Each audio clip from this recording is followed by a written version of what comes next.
Mastermind Group. I'm Nancy Siegel. I'm Joe Palmer. I'm Faith Dieter. I'm Jed Ray. Overcome adversity and keep rising above it. Take aim and hit the mark at the bullseye of your life. Get all your relationships right. Never have a failed relationship again. Transforming your thoughts will transform your life. Woohoo! Ow! Cut. We are trained, certified, and experienced in leadership, sales, public speaking, and authoring. Join us for trainings, webinars, and coaching to receive the wealth of information that will thrust you forward to what you want. We, in our group, know we have all moved giant leaps ahead in pursuing our dreams. Are you ready for yours to come true too? Are you ready to get started? It's time to learn how to create a successful mastermind group of your own. The first step is identifying what you'd like your group to be about. Let's lay down the foundation. What's your subject? First of all, you need to decide what your mastermind group is going to be created for. Are you a group of authors like us, helping each other get published?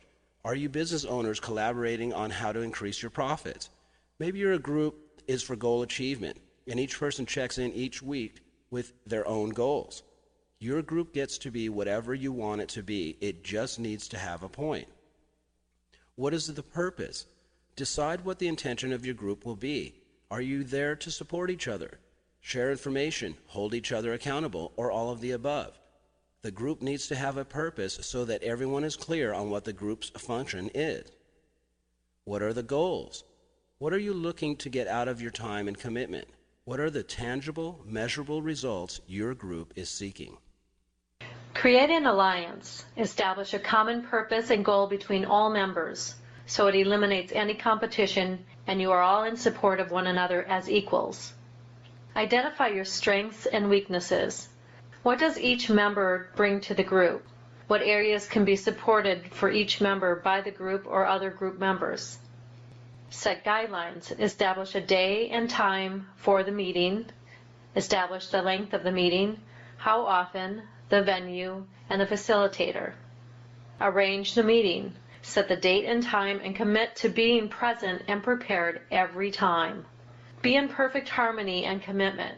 Maintain the reasons and purpose for the group over any personal considerations. By being persistent, don't allow the inevitable lulls and distractions to defeat you. They are temporary and are not permanent.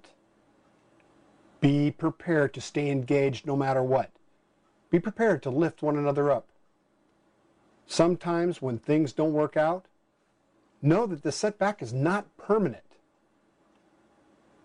It's about the consistent commitment and effort that will bring accomplishment to the purpose of the group and the goals of that group. Start over if necessary. Begin anew to continue on the chosen path versus give up. It's normal that over the course of time you will change directions and shift your focus from week to week. But the group will help you check in on a consistent basis to be sure you are still following the larger course you had in mind. For example, this group has talked about everything from how to write blogs to what is a good print size for a book. Yet in the larger picture, while it may feel like we veer off course from week to week, our rudder remains aligned with the purpose of developing our products and expanding our exposure. We keep each other on track. The entire group gives feedback as we work through issues, and we come to a group consensus, which is great for developing confidence and moving forward. Over time, we replace what doesn't work and continue refining what does. In this way, week by week, our group moves forward. Let's talk about commitment and accountability. Members must know and be completely aware of what's expected of them. That means 100% commitment 100% of the time. You each get to allow yourself to be accountable to the group.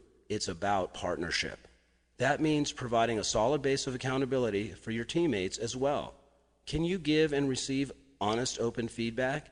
Can you accomplish this with only your goals in mind? This is all about leaving your ego at the door. Guidelines for expectations are crucial too. These are set immediately from first meeting and adapted to and adhered to accordingly.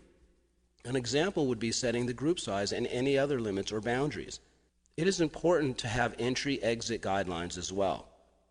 For example, Faith participates in a 6-week group. Depending on the group dynamics, there is a policy for responsible participation. Members cannot simply come and go as they please. Those folks are super committed to full participation. As a member, communication is essential. It is each individual's own responsibility to communicate effectively. Respect and equality must be maintained at all times and at all levels. Depending on the vision of the group, determine if a leader is needed, or do you need to rotate the leadership. Once decided, the decision remains in place. Support and share. Decide in the beginning of the meeting what will be the focus. Be willing to support during the meeting and outside of the meeting time, and freely disclose and share any information and opportunities with others. You'll notice here there are 6 key group responsibilities. First, establish regular meeting time and place, and be consistent. Consistency is critical. Decide what the focus of the meeting is in the beginning, or even establish it the week prior, so as to be prepared. Stay on task. Do not deviate from the assigned criteria for each meeting. Documentation. Take notes, personal and group. Record the calls. Follow up with feedback, etc. Assign someone for each meeting, either by week, by quarter, or every 6 months. Momentum. All of the times the group is together, they'll hit lulls and plateaus. Know that these change from week to week, month to month. And guest speakers. Be open to inviting speakers to your meetings. This brings an increased level of expertise to your group. So in review, identify the subject and purpose of your group, have guidelines for the members, and arrange the meeting times. Set an overall goal and small weekly goals to get you there. Provide support, accountability, and feedback to each other, and be reliable in harmony and commitment. So this concludes the information portion of the presentation, and now we are going to open it up to questions.